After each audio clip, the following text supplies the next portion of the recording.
sur la vulnérabilité des personnes handicapées. C'est au vernissage intitulé Peindre le silence, histoire sur le handicap et la traite des personnes.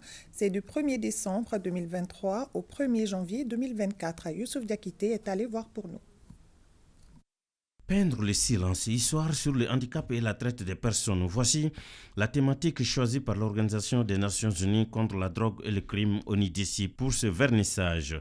Un vernissage qui tire la sonnette d'alarme sur la difficile condition des personnes handicapées, surtout victimes de traite de tout genre. Le but donc de cette première édition malienne, c'est de révéler des talents dans le domaine de la lutte contre la traite des personnes, surtout de montrer que la traite des personnes, il y a une couche dont on n'en parle pas assez, qui est oubliée, et comment faire pour qu'on puisse être au courant de cette menace qui pèse sur ces personnes qui n'ont pas de voix. Les Pays-Bas sont prioritaires, aussi bien la lutte contre la traite des êtres humains que la vulnérabilité des situations de handicap. Nos plans stratégiques multiannuels et annuels accordent une place de choix contre ces vulnérabilités. Le gouvernement du Mali attache du prix à la gestion correcte de la question de la traite des personnes, surtout des personnes handicapées. Peindre le silence, peindre en silence, mais peindre c'est aussi parler. Il est évident que ces personnes, en peignant leur tableau, nous parlent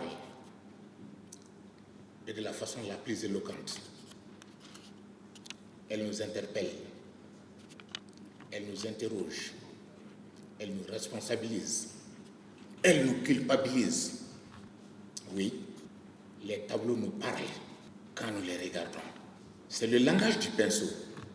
C'est ce qu'on appelle parler sans les mots, parler en silence. La traite des personnes constitue une pratique ignoble et insidieuse que nous devons combattre en tant que responsables, mais aussi en tant qu'être humain respectueux des valeurs d'humanité et de dignité.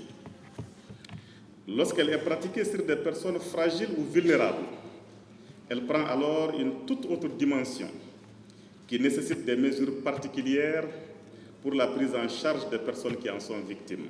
Selon l'ONIDC et ses partenaires, ce vernissage qui dure du 1er décembre 2023 au 1er janvier 2024 est un véritable espace d'expression, peindre le silence pour le respect des droits des personnes handicapées surtout.